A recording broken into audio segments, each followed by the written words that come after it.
මායා නගරය. බුදුන් වහන්සේ භික්ෂු සංඝයා වෙත මෙසේ නිවේදනය කළසේක.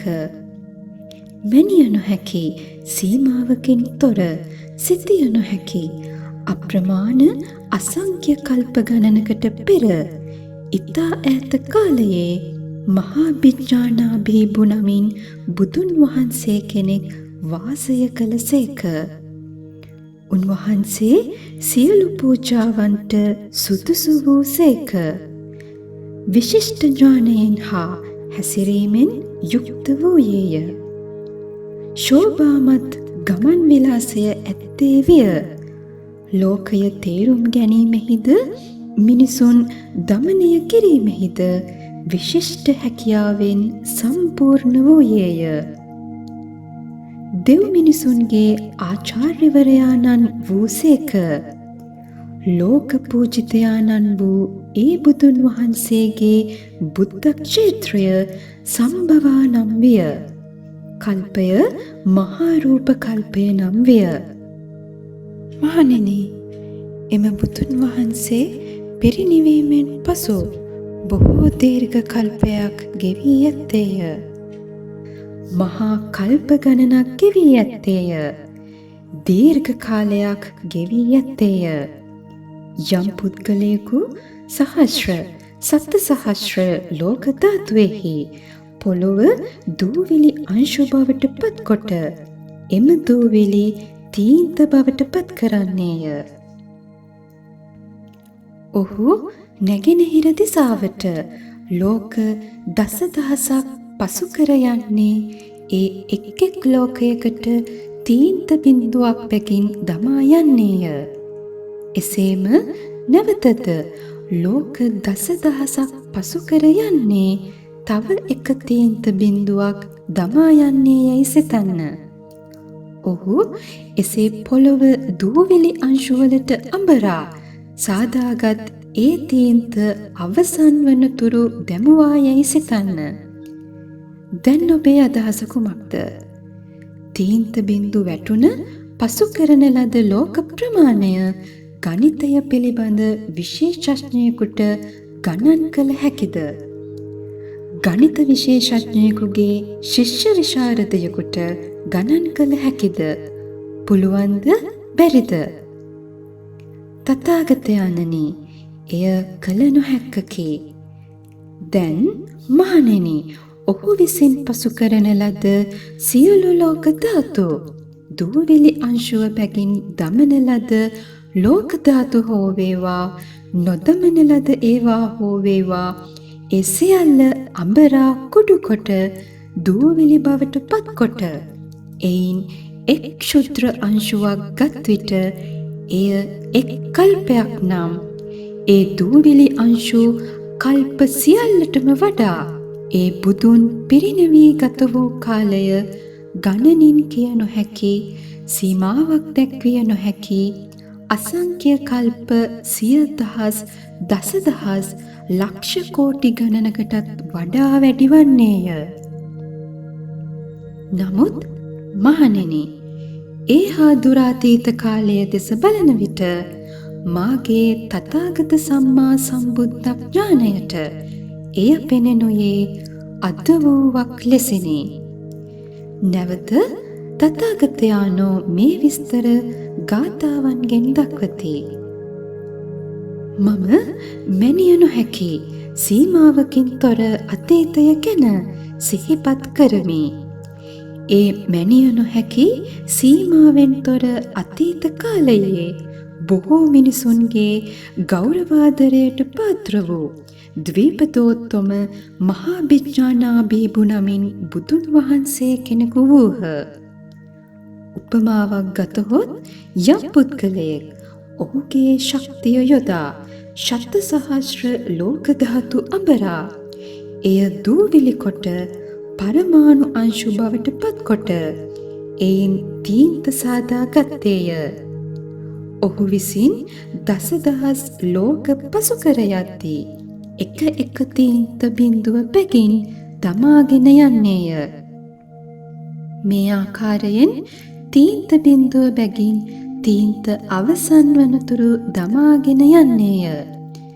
මෙසේ ඔහු විසින් පසු කරන ලද ලෝක ධාතු තීන්ත බිඳු වැටුන ලෝක හෝ නොවැටුන ලෝක හෝ ඒ සියල්ල නැවත දූලි බවට පත්කොට එක් දූලි අංශුවක් කල්පයක් ලෙසට ගත් විට ඒ සියලු දූලි අංශු ගණන ඒ බුදුන් පිරිනිවීමෙන් ගත වූ කල්ප කෝටි ගණනට වඩා අඩුවේ.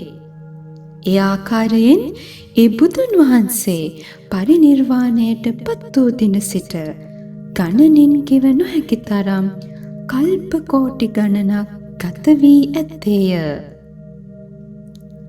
තථාගතයාණෝ උන්වහන්සේගේ තියුණු ප්‍රඥාවෙන් ඒ බුදුන් පිරිනිවූ වේලාවද එදා සිටි ඒ ශ්‍රාවක සහ බෝධිසත්ව සමූහයන් ගැනද මේ දැන් සිදුවන දෙයක් ලෙස දැනගනි.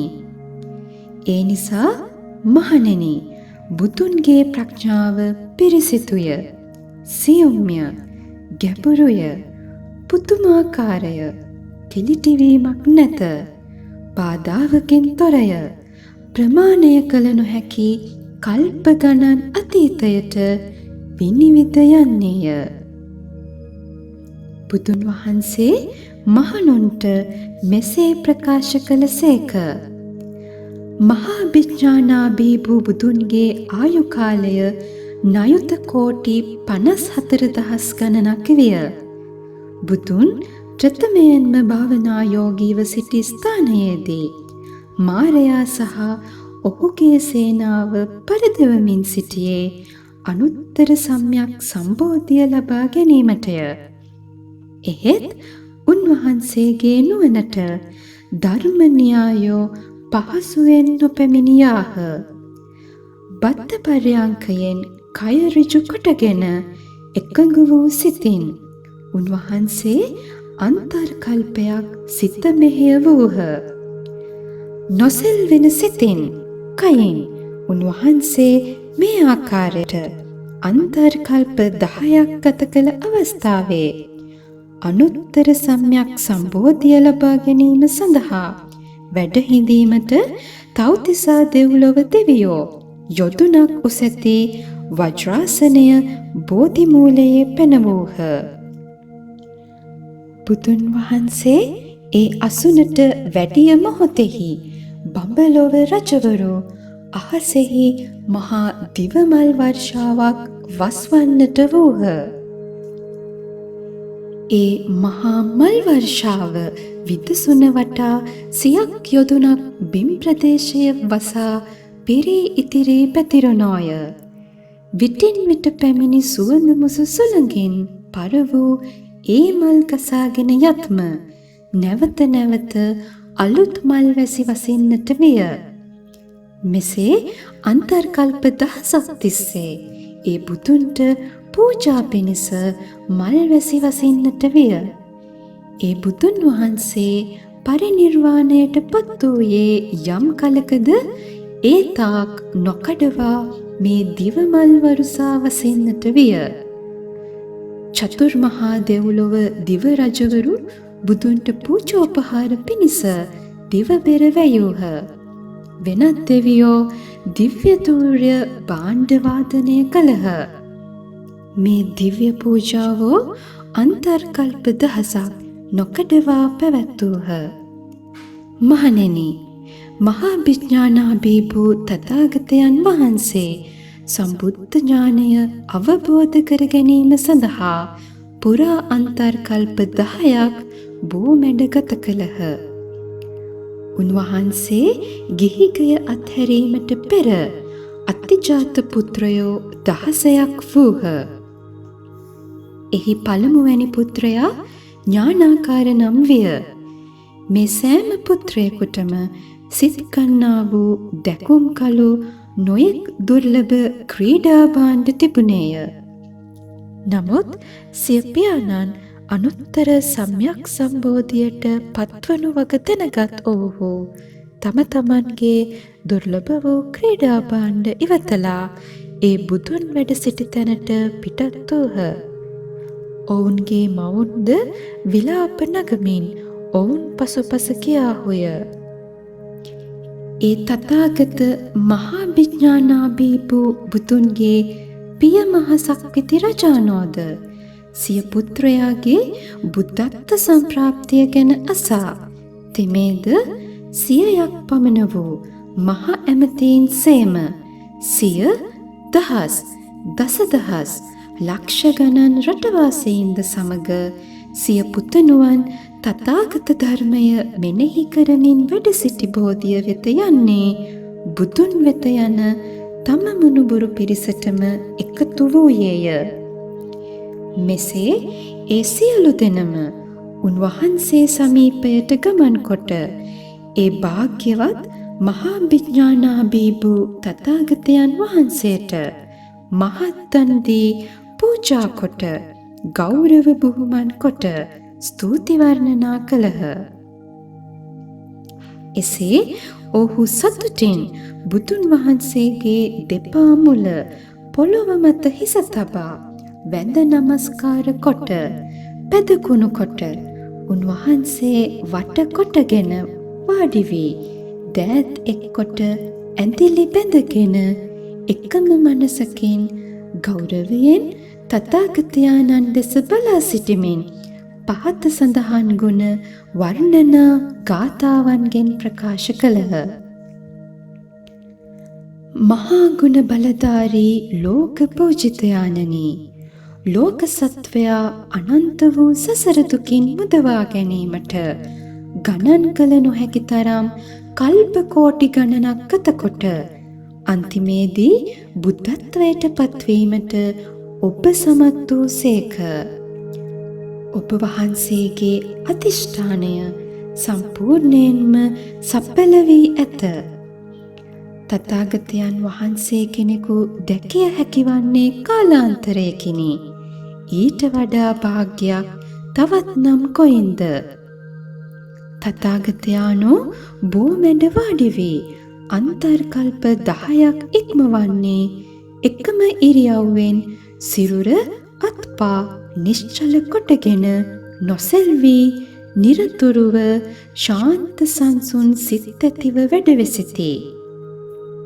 උන්වහන්සේ සසර ගමන කෙලවර කොට අවසන සදාකාලික සුවය ලබන පරිනිර්වාණයට පත්වනු ඇත්තේය. සම්බෝධි මාර්ගය සම්පූර්ණ කර ශාන්තව වැඩ සිටින තථාගතයන් දෙස බලා සිටින අපට මහත් වූ ආනිශංස අත්කරගත හැකිවන්නේය. අපි ඉමහත් සතුටින් උන්වහන්සේගේ ගුණ ගායනා කරමු. සියලු සත්වයෝ අන්ධකාරයේ වෙලී ගුරුවරයෙකු හෝ මඟ පෙන්වන්නකු හෝ නැතිව නිරතුරුව දුක් වේදනාවලින් ගිලී පීඩා විඳිති. විමුක්තිය සඳහා මඟක් ඇති බව නොදනිති. මෝක්ෂය සොයා ගන්නා හැටිද නොදනිති. දීර්ඝ වූ කාලයෙහි ඔහු වැරදි මාර්ගවලට යති. මේ හේතුවෙන් දෙව්ලොව වැසියන් ගණන අඩුවේ. ඔහු අඳුරින් අඳුරටම වැටෙති. බුදු කෙනෙකුගේ නාමයක් කිසිවිටක අසන්නට නොලැබේ. නමුත් දැන් තථාගතයන් වහන්සේ සසර ගමන කෙලවර කරන උතුම් වූ ශාන්ත වූ සම්බෝධිය අවබෝධ කොටගෙන සිටින සේක. අපි අපගේ හිස නමා අපගේ ජීවිතය අසම සම ගෞරවයට පාත්‍රවන සම්්‍යක් සම්බුද්ධයන් වහන්සේට කැප කරමු. ඉක්බිතිව කුමාරවරු 16 දෙනා ගාථාවලින්ද බුදුන්ගේ ගුණ වර්ණනා කොට සියලු දෙනා එක හඬින් ආයාචනා කොට ධර්මය ප්‍රකාශ කරන ලෙස උන්වහන්සේගෙන් ඉල්ලා සිටියෝය. ලෝක පූජිතයාණනි, ධර්මය දේශනා කරන සේක්වා. එසේ ධර්මය දේශනා කිරීමෙන් සියලු දෙවි මිනිසුන්ට ඔබ වහන්සේ ශාන්ත සුවය සහ මහත් සැප සම්පත් ලබා දෙන සේක. ඔවුන් සනසවා ධර්මය දේශනා කරන සේක්වා. එම ඉල්ලීම ගාථාවලින්ද නැවත වතාවක් පවසති. අන් සමානයෙක් නැත්තා වූ ලෝකවීරයාණෙනි, ඔබ වහන්සේ සියයක් ගුණයෙන් ආශිර්වාදයෙන් සැරසී සිටිති. ඔබ වහන්සේ සම්බෝධියට පත්ව සිටිති. අපට දුකින් මිදී විමුක්තිය ලබා ගැනීම සඳහාද අන් සියලු ලෝ සත්වයන් කෙරෙහි අනුකම්පාවෙන් ඔවුන්ට හිතසුව පිණිසද ධර්මය දේශනා කරන ලෙස බැගෑපත්ව අයද සිටිමු. විශේෂත්වයන් සැලකිල්ලටගෙන අප අවබෝධයට පත්කරවනු මැනවේ. ප්‍රඥාව ළඟා කර ගැනීමට අවස්ථාව සලසනු මැනවේ. අපට බුද්ධත්වය ලබාගත හැකිනම් අන් සියලු ප්‍රාණීන්ටද එසේ කළ හැකිවන්නේය. තථාගතයන්ණනි, ඔබ වහන්සේ සියලු ප්‍රජාවන්ගේ සිත් ඇතුළත තැන්පත්ව තිබෙන සිතුවිලි දන්නෙහිය. ඔවුන් ගමන් කරන මාර්ගය ඔබ වහන්සේ දන්නෙහිය. ඔවුන්ගේ ඥාන ශක්තිය ගැන ඔබ වහන්සේ දන්නෙහිය. ඔවුන්ගේ සැප සම්පත්, ඔවුන් වගා කරගත් ගුණධර්ම, ඔවුන්ගේ අතීත පින්පව් ගැන ඔබ වහන්සේ දන්නෙහිය. ඒ අනුව ඔබ වහන්සේ ආපසු නොකැරකෙන ධර්ම චක්‍රය කරකවන සේක්වා. පෙර නොඅසන ලද ධර්ම චක්‍ර දේශනාව පවත්වන සේක්වා. බුදුන් වහන්සේ භික්ෂූන්ට මෙසේ නිවේදනය කළහ. මහා විඥානාභී බුබුදු වූ අනුත්තර සම්‍යක් සම්බෝධියට පත් වූ අවස්ථාවේ 50 කෝටි 100,000ක් නයුත ලෝක ධාතෝන් 6 ආකාරයකට කම්පනය විය. සියලු ලෝක ධාතෝන් මහත් වූ ආලෝකයකින් ඒකාලෝක විය. ඒ ලෝකවල කිසිදා හිරු සඳ ආලෝකය නොලද අන්ධකාර පාළු පෙදෙස්ද මහත් වූ ආලෝකයෙන් දිදුලන්නට විය. ආලෝකමත් විය. සියලු සතුන්ට එකිනෙකා දැක ගැනීමට හැකි විය. ඔව්හු මහත් විස්මයෙන් මෙසේ පවසන්නේය. මේ සියලු ප්‍රාණීන් එක්වරම මෙසේ මේ ස්ථානවල දැක ගැනීමට හැකි වූයේ කවරනම් ආශ්චර්යකින්ද යනුයි. තවද නොයෙක් දිව්‍ය පුත්‍රයන් වාසය කළ දිව්‍ය ලෝකයන්ද බ්‍රහ්ම ලෝකයන්ද සයාකාරයකින් කම්පනය වන්නට විය. මහත් වූ ආලෝකයක් සැමතැනම පැතිර ගියේය. ඒ දෙව්ලෝකවල ආලෝකය අභිබවා ගියේය. ඒ වේලෙහි නැගෙනහිර දිසාවෙහි 50 කෝටි 100,000ක් නයුත බ්‍රහ්ම ලෝක මහත් වූ ආලෝකයකින් ඒකාලෝක විය. බ්‍රහ්ම විමානයන්ගේ ආලෝකය දෙගුණයකින් දීප්තිමත් වන්නට වූයේය. එකල්හි බ්‍රහ්ම රජවරු තමන්ම මෙසේ සිතන්නෝය.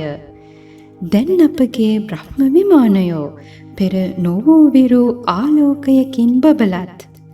මෙසේ වූ ලක්ෂණයට කවරනම් කරුණක් හේතු වීද යනුයි.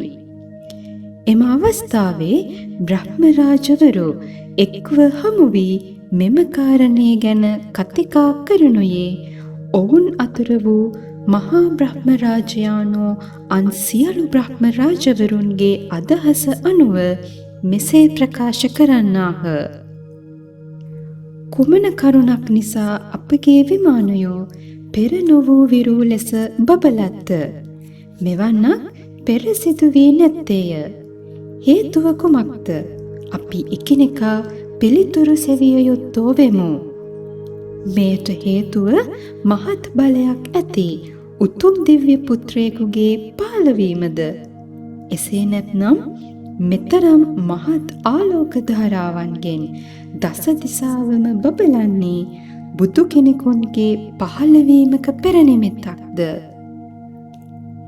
එකල්හි 50 කෝටි 100,000ක් නයුත ලෝක ධාතුවල බ්‍රහ්ම රජවරු ඔවුන්ගේ විමානවල නැගී එක් එක්කෙනාගේ උතුරු සළුවෙහිලා දිවමල් පුරවාගෙන පහළ වූ නිමිති ලක්ෂණ අනුව සියලු දෙනා බටහිර දිශාමුඛව යන්නේ මහා විඥානාභී බුදුන් වහන්සේ බෝධි මූලයෙහි සිහසුන අරා වැඩ සිටිනු අයුරු දුටුවාහුය.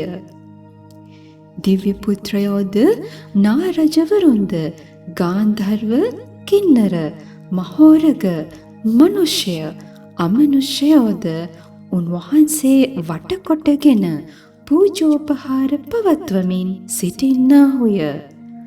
තවද ඒ බ්‍රහ්ම රාජ පුත්‍රයන් 1000ක් දෙනාද ධර්ම චක්‍රය පවත්වන ලෙස බුදුන් වහන්සේට ආයාචනය කරමින් සිටිනු දක්නට ලැබෙන. එකනෙහි බ්‍රහ්ම රජවරු සිරස නමා නළල පොළොවෙහි තබා බුදුන් ඉදිරියේ වැඳ ලක්ෂ වාරයක් බුදුන් වටා පැදකුණු කරමින් ගෞරව කළෝය. ඉනික් බෙතිව දිවමල්ගෙන බුදුන් වෙත දිවමල් වැස්සක් වස්වා පූජා පැවැත්වූහ. එසේ පුදකොට ගොඩ ගැසුණු මල් ප්‍රමාණය සුමේරු පර්වතය තරම් උසට දිස්විය. තවද බුදුන් සිටි බෝධි මූලයටද එසේ දිවමල් වස්සවා පූජෝපහාර දක්වන ලද්දේය. බෝධි වෘක්ෂ රාජයා 10 යොදුනක් උස් වූයේ විය. මෙසේ මල් පූජා කිරීමෙන් අනතුරුව ඒ බ්‍රහ්ම රාජවරු තම තමන් විසින් ගෙන එන ලද විමානයන් බුදුන් ඉදිරියේ තබා උන්වහන්සේට පූජා කළහ. මෙසේ ප්‍රාර්ථනා කළහ. මේ අපගේ බ්‍රහ්ම විමානයෝ අපට පින් පිණිස, අපගේ සුවය පිණිස, අපගේ සැපය පිණිස ඔබ වහන්සේට පූජා කරමු. අපට අනුකම්පා කොට මේ විමාන පූජාව පිළිගනිත්වා. මේවායේ වැඩ වෙසෙත්වා යනුවෙනි. බ්‍රහ්ම රාජවරු නැවත බුදුන් ඉදිරියේ එකම මනසකින් සියලු දෙනා එක්ව මේ විස්තර වර්ණනා ගාථාවලින්ද පැවසූහ. ලෝක පූජිතයාණනි, සියලු දෙව් මිනිසුන්ගේ මහා ගුරුවරයාණනි, සියලු සත්වයින් දුකින් මුදවා ගැනීමේ පරම හැකියාව ඇති අප්‍රමාණ ගුණ සමුදායෙන් සම්පූර්ණ වූ බුදු කෙනෙකුන් යම් පුද්ගලයෙකුට හමුවන්නේද එය ඉතාමත් දුර්ලභ වූ සිදුවීමකි. ඔබ වහන්සේ මහත් වූ කරුණාව උපදවා දස දිශාවේ සිටින සියලු ලෝකයාට සැනසීම ගෙන දෙන්නාහුය. 50 කෝටි සංඛ්‍යාත ලෝක ධාතුන්හි සිට අපි අපගේ ගැඹුරු භාවනාවෙන් ලබන සතුට අත්හැර ඔබ වහන්සේට පූජෝපහාර පැවැත්වීමට මෙහි පැමිණියෝ වෙමු. අපගේ పూర్ව භවයන්හිදී අප විසින් රැස් කරන ලද්දා වූ පුණ්‍ය සම්පත් හේතුවෙන් කරන ලද කුසල් බලයෙන් අපගේ විමානයෝ ඉතා අනර්ග ලෙස පහළ වී සැප සම්පතින් ආඩ්‍යව ඇත්තාහ. එසේ වූ විමාන අපි ඔබ වහන්සේට පූජා කරන්නෙමු. අපට අනුකම්පා කර ඒවා පිළිගන්නාසේක්වායි යනුවෙනි. එම අවස්ථාවේදී බුදුන් හට බ්‍රහ්ම රජවරු නැවත ගාථාවලින් ස්තෝත්‍ර ගාථා ප්‍රකාශ කරන්නාහු. ඔහු එකස්වරයෙන් මෙසේ කීහ. සියලු සතුන් බේරා ගැනීම සඳහා, නිවන් මඟ දොරටු ඇරීම සඳහා ධර්ම චක්‍රය දේශනා කරන සේක්වා අපි බැගෑපත්ව අයද සිටින්නෙමු. එය මෙසේ බ්‍රහ්ම රාජවරු නැවත එය ගාථාවකින්ද ප්‍රකාශ කළහ. මහාවීරයාණන් වහන්ස, මහත් ගෞරවාදරයට පත් වූ ද්වීපතෝත්තමයාණන් වහන්ස, ඔබ වහන්සේගේ අනුකම්පාව සහ මෛත්‍රිය තුළින් සියලු සතුන්ගේ දුක් නිවීම සඳහා ධර්මදේශනා කරන සේක්වායි අපි ඔබට ආයාචනා කරමු යනුවෙනි. එම අවස්ථාවේ මහා විඥානාභී වූ බුදුන් වහන්සේ ඔවුන්ගේ අයදීමට තුෂ්ණීම් භාවයෙන් එකඟ වූ සේක. තවද මහණෙනි, ගිනිකොණ දිසාවේ 50 කෝටි 100,000ක් නයුත ලෝක ධාතුවල බ්‍රහ්ම රජවරු තම තමන්ගේ බ්‍රහ්ම විමානයන් ඉතා දීප්තිමත්ව බබලන්නට වූ බවත් දුටුවාහුය. මෙවැන්නක් මීට පෙර කිසිදාක සිදු වී නොමැත්තේය. ඔවුන් එකිනෙකා මහත් වූ සතුටට පත් වූෝය, විස්මයට පත් වූෝය. ඔහු එකිනෙකා හමු වී කතිකා කරන්නට පටන් ගත්තෝය.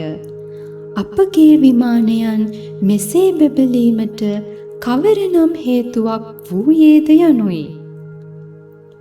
එම අවස්ථාවේදී ඒ සභා මධ්‍යයේ වූ අතිමාත්‍ර කාරුණික නම් වූ මහා බ්‍රහ්ම රාජයා සියලු බ්‍රහ්ම රජවරුන්ගේ අදහස් අනුව ගාථාවන්ගෙන් මෙසේ ප්‍රකාශ කළේය. අපගේ විමානයෝ පෙර කිසි දිනක නොවූ විරූ ලෙස බබලත් මේ කිනම් නිමිත්තක්ද, කවරනම් හේතුවක්ද, මහත් ආනුභාව සම්පන්න ඇති දේවපුත්‍රයෙකුගේ පහළවීමක්ද, එසේ නැතිනම් බුදුවරයෙක් ලෝකයේ උපන්සේක්ද, පහළ වූ සේක්ද, මේ වැනි නිමිති ලක්ෂණයන් අපි පෙර කිසි දිනක දැක නැත්තෙමු. අපි සියලු දෙන එක්වන්ව මෙයට හේතු සෙවිය යුතු වන්නේය. දසදහසක්, දස ලක්ෂයක් ලෝක ධාතු අතර වුවද ඇවිද මෙසේ වූ ආලෝකය විහිදුවීමේ හේතුව අප විසින් සෙවිය යුතු වන්නේය. සත්වයා සසර දුකින් මුදවාලීම සඳහා බුදු කෙනෙකුගේ පහළවීමට මේ පෙර නිමිත්ත වන්නේය. එකල්හි කෝටි දසදහස් සංඛ්‍යාත වූ බ්‍රහ්ම රාජවරු ඔවුන්ගේ විමානවලට නැගී තම තමන්ගේ උතුරු සලු දිවමලින් පුරවාගෙන නිමිති ලක්ෂණ සෙවීම සඳහා එක්ව වයිඹ දිසාවේ සැරිසරන්නෝය. එසේ යන්නා වූ ඔවුන් හට බෝධි මූලයෙහි සිසසුන අරා වැඩ සිටිනා මහා විඥානාභී වූ බුදුන් වහන්සේ දැකගත හැකි වූයේය. නොයෙක් දිව්‍ය පුත්‍රයෝද, නාරාජවරු, කින්නර, ගාන්ධර්ව, මහරග සහ මනුෂ්‍ය අමනුෂ්‍යයෝද උන්වහන්සේ පිරිවරාගෙන නානා පූජෝපහාර කරන්නාහුය. තවද සොළොසක් වූ රාජපුත්‍ර කුමාරවරුද ධර්මචක්‍රය පැවැත්වීමට බුදුන් වෙත අභියාචනා කරමින් සිටිතේ. එකනෙහිම සියලු බ්‍රහ්ම රජවරු පොළොවෙහි සිරස තබා වැඳ නමස්කාර කොට බුදුන් වටා ලක්ෂ වාරයක් පැදකුණු කරන්නට වූහ. දිවමල් බුදුන් හට ඉසමින් පූජාවන්ද පැවැත්වූහ. ඒ දිවමල් බුදුන් මත වර්ෂාවක්සේ පතිත වන්නට විය. එසේ වැටෙනා මල් සුමේරු පර්වතය තරම් උසට ගොඩ ගැසින. තවත් දිවමල් බෝධීන් වහන්සේ වටා විසිරුවා පූජා කොට අනතුරුව තම තමන්ගේ දිව්‍ය විමානයන්ද බුදුන්ට පූජා කළෝය. පිළිගැන්වූහ. මෙසේ පැවසූහ. සුගතයන් වහන්ස, අපගේ මේ බ්‍රහ්ම විමාන ඔබ වහන්සේට පූජා කරමු. පිළිගනිත්වා. අපට පින් පිණිස, අපගේ හිත පිණිස, අපගේ සුවය පිණිස මේ විමාන පරිහරණය කෙරෙත්වා යනුවෙනි. අනතුරුව ඒ බ්‍රහ්ම රාජවරු බුදුන් වහන්සේ ඉදිරිපිට එක්වන්ව එකම ස්වරයෙන් ස්තෝත්‍ර ගාථා ගායනා කළාහුය. විස්තර මෙසේය. දෙවියන්ට දෙව් වූ කෝකිල නාදය සදිසි මියුරු ස්වර ඇත්තා වූ සියලු සත්නට සුවය සලසන මහා කාරුණිකයාණනි, ඔබ වහන්සේට මෙසේ ගෞරව නමස්කාර කරන්නෙමු. තථාගතයන් වහන්සේ කෙනෙකු හමුවීම ඉතා දුර්ලභ වූ දෙයකි. තථාගතයන්ගේ පහළවීමද බොහෝ දීර්ඝ කල්ප ගණනක් ඉක්මීමෙන් පසුව සිදුවන්නකි. 180ක් කල්ප බුදු කෙනෙකුන් පහළවීමක් නැතිව ගියේ වන. අපාය මාර්ග 3ක් සෑම තැනම ඇත. ත්‍රිවර්ගික දුර්ගතිය ලෝකයේ පැතිරුණේ විය. බොහෝ දිව්‍ය පුත්‍රයන් අතුරුදහන් වූහ. දෙව්ලොව පිරිහුණි. දැන් මේ බුදු කෙනෙකුන් පහළ වූ අවස්ථාවයි. උන්වහන්සේ ලෝකයාට දෘෂ්ටිය ලබා දෙන සේක. සියලු ලෝකයා ඉක්මන් විය යුතුය. උන්වහන්සේ සෑම සියලු දෙනාහට රැකවරණය හා විමුක්තිය ළඟා කර දෙන්නාහ. සියලු සතුනට පියකු වන්නාහ. සියල්ලන්ට සැපය සැනසීම ලබා දෙන්නා. අප පෙර භවයන්හිදී කරන ලද කුසල් වාසනා බලයෙන් අපට බුදුරදු වූ හමු වූ සේක. තවද බ්‍රහ්ම රාජවරු එකම මනසකින් එක් එක්කෙනා එක්වන්ව මෙසේද ගාථාවකින් කියන්නෝය. මහා මුනීන්ද්‍රයාණන් වහන්ස, ධර්ම චක්‍රය දේශනා කරන්න. ඔබ වහන්සේගේ ධර්මයෙහි ගති ලක්ෂණ පහදා දෙන්න. අනාවරණය කරන්න. සියලු සතුන් දුකින් මුදවා දුක් නිවා දමන්න. සෑම දෙනාටම සතුට අත්විඳීමට මඟ කියා දෙන්න. ජීවත් වෙන සියලු දෙනා මෙම ධර්මය ඇසීමෙන් මාර්ග ඥානය ලබා ගනු ඇත. නොයසේ නම් දෙව්ලොව උපදිනු ඇත. අපායේ මඟ යන්නෝ අඩු වෙති. ඉවසීමේ කුසලට නැඹුරු වන්නෝ වැඩි වෙති. ඉවසීම යහපත්කම වැඩිවනවා ඇත. එම අවස්ථාවේ මහා විඥානාභී වූ තථාගතයන්න් වහන්සේ නිශ්ශබ්ද වීමෙන් ඉල්ලීම ඉවසා වදාළහ.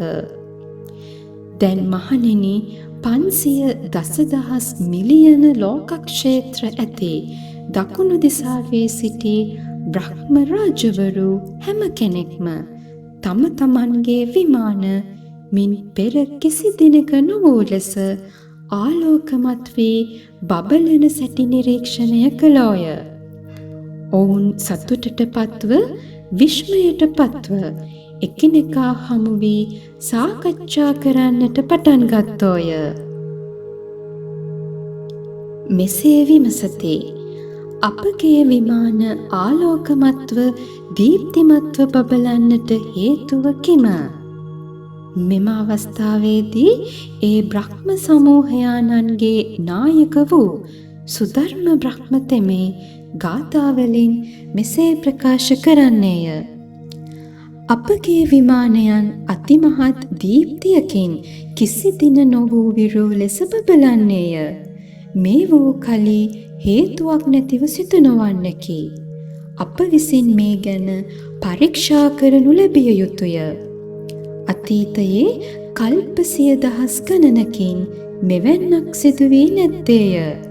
මෙයට හේතුව නම් මහත් ආනුභාව සම්පන්න දිව්‍ය පුත්‍රයෙකුගේ ඉපදීම හෝ එසේ නැත්නම් බුදු කෙනෙකුගේ ලෝ පහළවීම විය යුතුමය.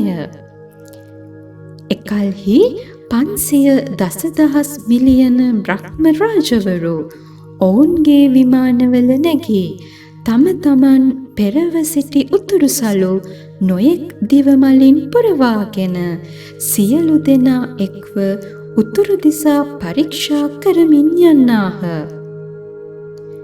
එකල්හි මහා විඥානාභී වූ බුදුන් වහන්සේ බෝධි මූලයේ වැඩ සිටින අයුරු ඔවුන්ගේ නෙත් ගැටුණි.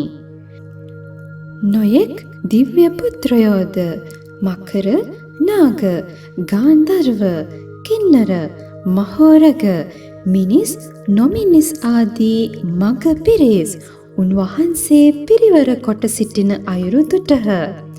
තවද රාජපුත්‍ර කුමාරවරු 16 දෙනාද බුදුන් වෙත ධර්ම චක්‍රය කරකැවීමට ආයාචනා කරමින් සිටිනා සැටි දුටහ.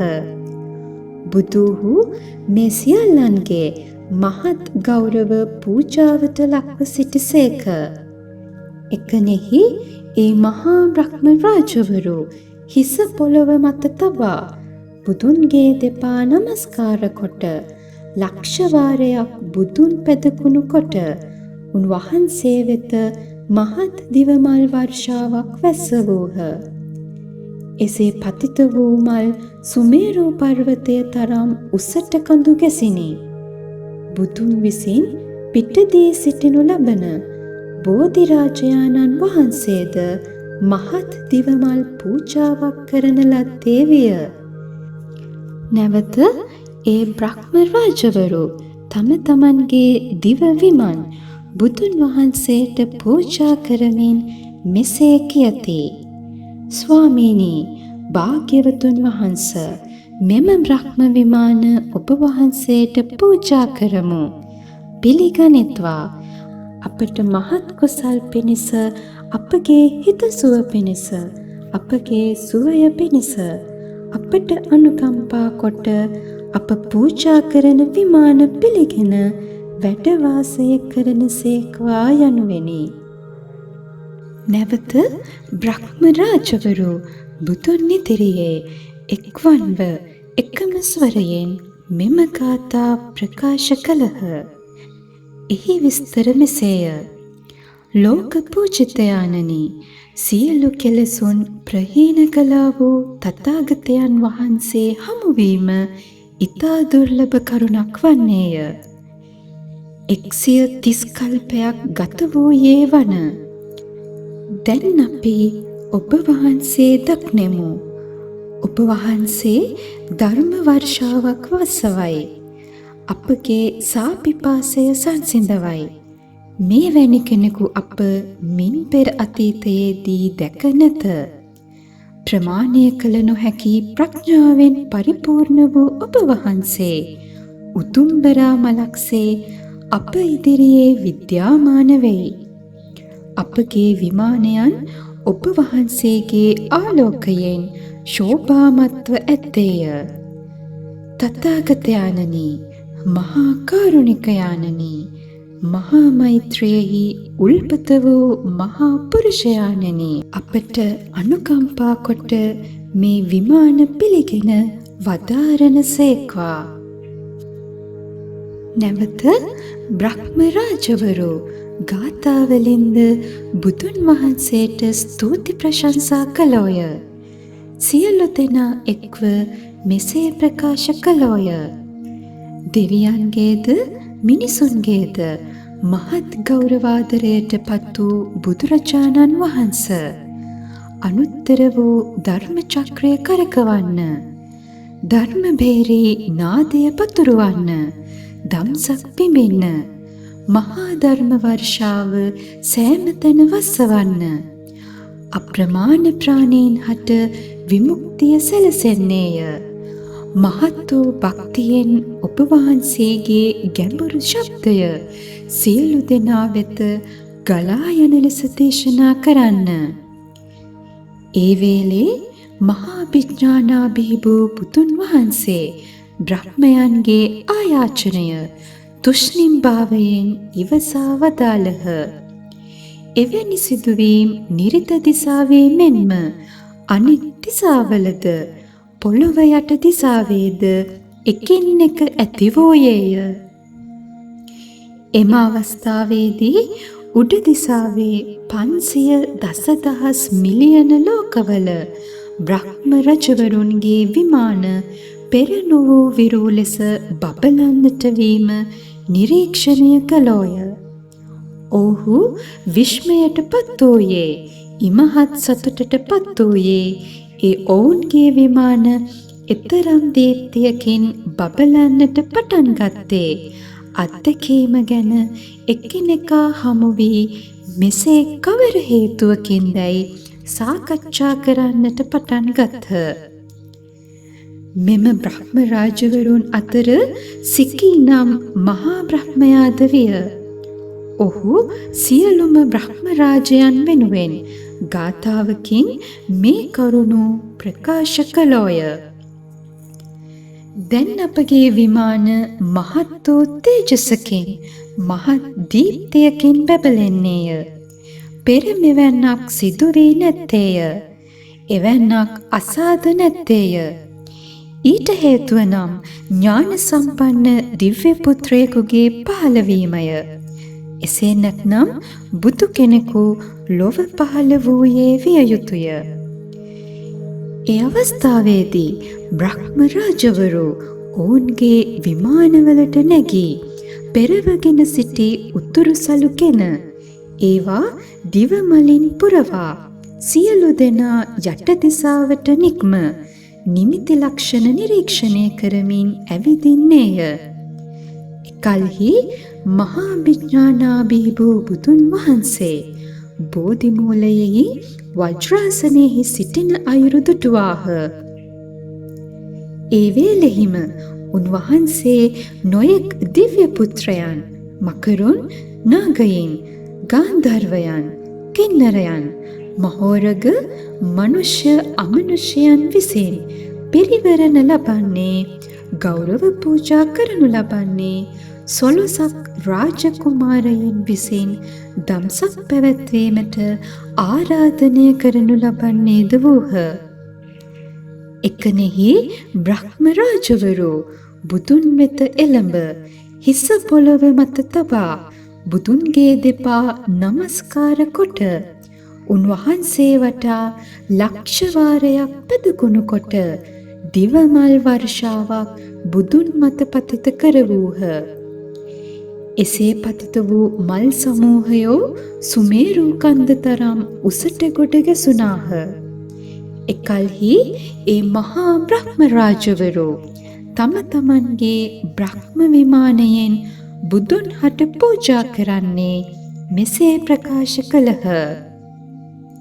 සුගතයන් වහන්ස, මේ අපගේ බ්‍රහ්ම විමානයන් ඔබ වහන්සේට පූජා කරන්නෙමු. අපගේ හිතසුව පිණිස, අපගේ සුවය පිණිස මේ විමාන පිළිගන්නා සේක්වා, පරිහරණය කරන සේක්වා යනුවෙනි. නැවත ඒ බ්‍රහ්ම රාජවරු බුදුන් සංඛ්‍යාත සංසාර දුක්ඛයෙන් සත්වයා මුදවා ගැනීමෙහි සමර්ථී වූ නම් තථාගත අරහත් සම්්‍යක් සම්බුද්ධයන් වහන්සේලාමය. උන්වහන්සේලාගේ දර්ශනය මහා භාග්‍යක්මය. දෙවියන්ගේද මිනිසුන්ගේද ගෞරවයට පාත්‍ර වූ සියල්ල දක්නා වූ තථාගතයන් වහන්ස අඥාන වූ කාමභෝගී ප්‍රජාව කෙරෙහි ඔබ වහන්සේගේ මහා කරුණාව යොමු වෙත්වා. ඔවුනට අනුකම්පා කෙරෙත්වා. මෝක්ෂ මාර්ගයේහි දොර විවෘත කොට සත්වයා සසරින් එතෙර කර දීමට ඔබ වහන්සේට හැකියාව ඇත්තේය. අතීතයේ බුදුවරයෙකුගේ පහළවීමක් නැතිව අනන්ත වූ කල්ප ගණනක් නිශ්චලව ගත වී ගියේය. තවමත් බුදුන් පහළවීමට කාලය පැමිණ නැත්තේය. දස දිසාවම අන්ධකාරයෙන් පිරී ඇත. ප්‍රේත, පිසාච, තිරිසන් යෝනිවල උපදින අය වැඩි වෙති. බුදු කෙනෙකුන් පහළ නොවූ යම් කාලයක් වේද එකල්හි මුළු ලොව දස දිසාව නිරන්තර අන්ධකාරයෙහි ගිලී පවතින්නේය. ත්‍රිවර්ගික නරකයෙහි උපදින්නෝ බහුල වෙති. තිරිසන්, ප්‍රේත, පිසාචයෝ වැඩි වෙත්. අසුරයෝ වර්ධනය වෙත්. දිව්‍ය ලෝකයෝ පිරිහෙත්. ඒවායින් චුතවන්නෝ අපායට යෙත්. බුදු කෙනෙකු දැකීමට හෝ ධර්මය ඇසීමට හෝ ඒ කිසිවෙකුට නොහැකිව ඔවුහු වැරදි මාර්ගවලට යොමු වෙති. මිනිසුන්ගේ භෞතික ශරීර ශක්තිය හා ප්‍රඥාව පිරිහේ. හේතුව ඔවුන් විසින් අකුසල් ක්‍රියාවන් කිරීමයි. සිත්හි සොම්නසවත් සොම්නස් සිතවිලිවත් ඇති නොවේ.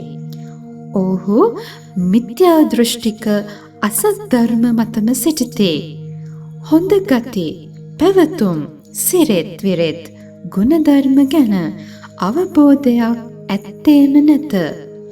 බුදු කෙනෙකුගේ උපදෙස් දැන ගැනීමට නොමැතිව නිරන්තරයෙන් ඔවුහු වරදට වැටෙති.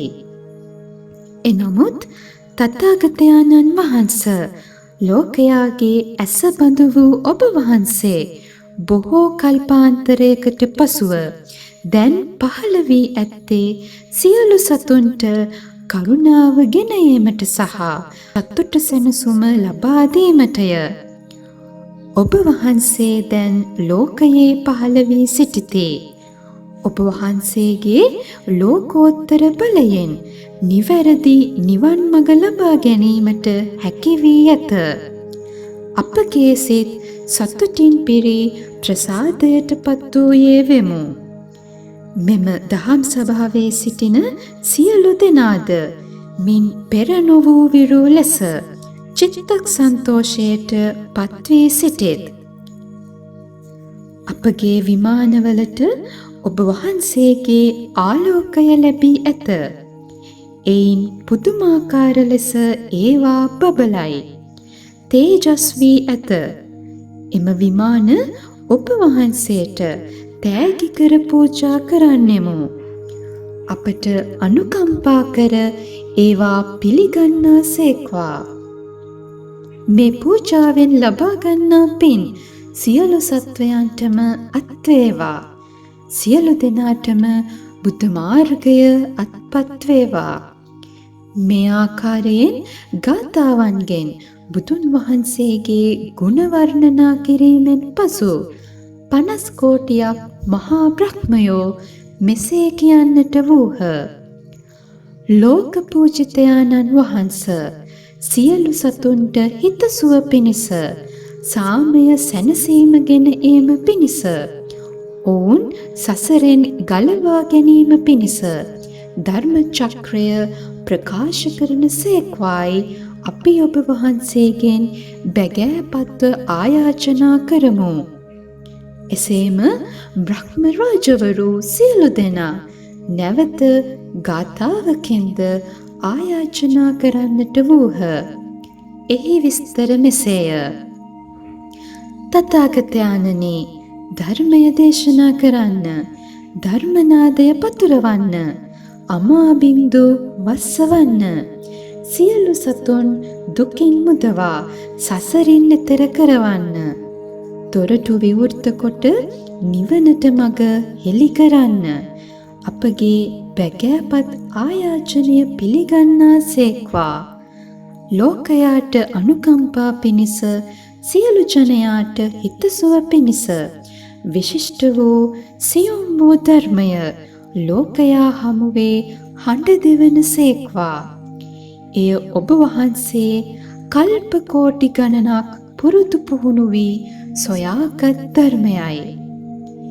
එම අවස්ථාවේ මහා විඥානාභී වූ තථාගතයන්ෝ දස දිසාවන්හි බ්‍රහ්ම රාජවරුන්ගේද රාජකුමාර පුත්‍රයන් 16 දෙනාගේද ආයාචනයට එහුම්කන් දී ත්‍රිපරිවර්ත වූ 12 ආකාර වූ ධර්ම චක්‍රය දේශනා කළසේක.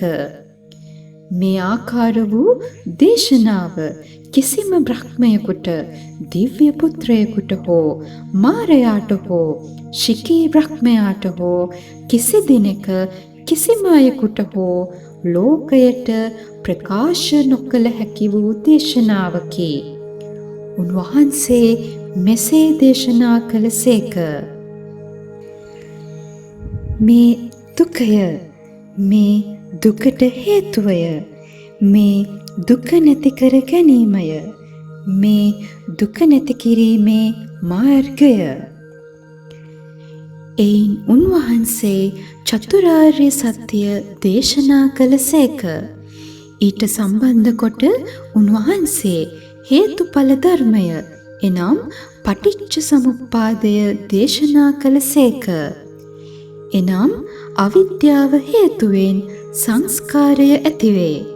සංස්කාර හේතුවෙන් විඥානය ඇතිවේ. විඥානය හේතුවෙන් නාම රූප ඇතිවේ. නාම රූප ඇතිවීමෙන් සලආයතන ඇතිවේ.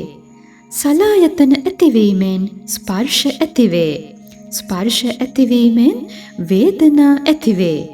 වේදනා හේතුවෙන් තෘෂ්ණාව ඇතිවේ.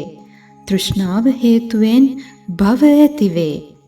භව හේතුවෙන් ජාති, ජරා, මරණ, දුක්ඛ, දෝමනස, ශෝක, පරිදේව සිත්වල හටගනී. උපත හේතුවෙන් මහලු විය, ජරා, මරණ, වේදනා, ශෝක, දුක් වේදනා, දොම්නස් ඇතිවේ. දුක් සමූහයේ හට ගැනීම වන්නේ එසේය. එසේම යමෙකු අවිද්‍යාව දුරු කරන්නේ නම් සංස්කාර නැතිවන්නේය. සංස්කාර නැති කරන්නේ නම් විඥානය නැතිවේ. විඥානය නැතිවීමෙන් නාම රූප නැතිවේ. නාම රූප නැතිවීමෙන් සලආයතන නැතිවේ. සලආයතන නැතිවීමෙන් ස්පර්ශය නැතිවේ. ස්පර්ශය නැතිවීමෙන් වේදනා නැතිවේ. වේදනා නැතිවීමෙන් බැඳීම් නැතිවේ. බැඳීම් නැතිවීමෙන් පැවැත්ම නැතිවේ. පැවැත්ම නැතිවීමෙන් උපත නැතිවේ. උපත නැතිවීමෙන් මහලු විය, ජාති, ජරා, මරණ, වේදනා, ශෝක, දුක් වේදනා, දොම්නස් නැතිවේ.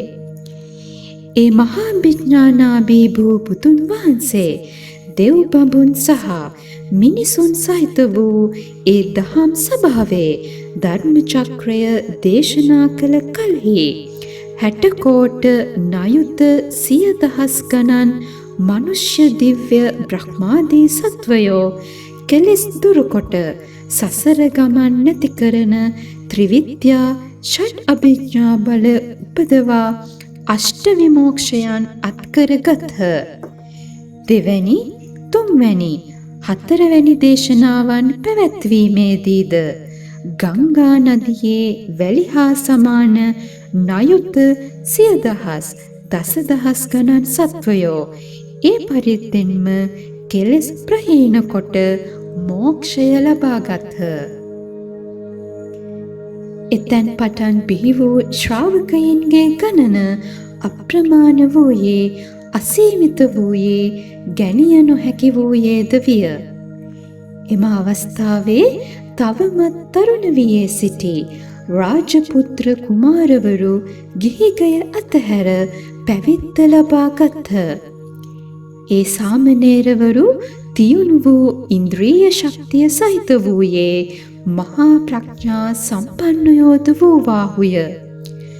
ධර්මය විනිවිද දැකීමෙහිද අවබෝධයෙහිද සමර්ථ 100,000 දසදහස් ලක්ෂ ගණන් බුදුවරුන්ට පූජා පවත්වා බ්‍රහ්මචර්ය පුරුදුකට අනුත්තර සම්‍යක් සම්බෝධියට පත්වීම සඳහා පාරමී පුරන ලද්දෝ වූහ. එසේ වූ ඔවුහු සියලු දෙනා බුදුන්ට මෙසේ ආමන්ත්‍රණය කළෝය. ලෝක පූජිතයාණනි, මෙම ගණන් කළ නොහැකි දහස් දසදහස් ලක්ෂ ගණන් ශ්‍රාවකයෝ මහත් විදර්ශනා බල ලබා ඇත්තාහුය. තථාගත සම්මා සම්බුද්ධඥානය ලැබීමෙහි උත්සුක වන්නා වූ ඔවුන් හට අනුත්තර සම්‍යක් සම්බෝධිය ලබා ගැනීම සඳහා සද්ධර්මය දේශනා කරනු මැනවි. ඒ ධර්මය අසන්නා වූ අපහට තථාගත ඥානය අවබෝධ කිරීම සඳහා අපි ඒ ධර්මය පුරුදු කරන්නෙම් වෙමු. ඒ සඳහා අප තුළ බලවත් අධිෂ්ඨානය ඇත්තේ වන. අප තුළ පවත්නා මේ බලවත් අභිලාෂය තථාගත වූ ඔබ වහන්සේ දන්නාසේය. එකල්හි රාජපුත්‍රයන් 16 දෙනා ගිහිගෙයින් නික්ම පැවිදි ජීවිතය ගත කරන්නේය යන්න ඇසූ ඒ කුමාරවරුන්ගේ මුත්තණුවන් වූ සක්විති මහ රජාණෝ තමන්ගේ 8 කෝටියක් සහ පිරිවරෙන් යම් කෙනෙක් පැවිදි වන්නට ඉල්ලා සිටින්නේද ඒ අයට ඒ පැවිද්ද ලබා ගැනීමට අවසර දුන්හ.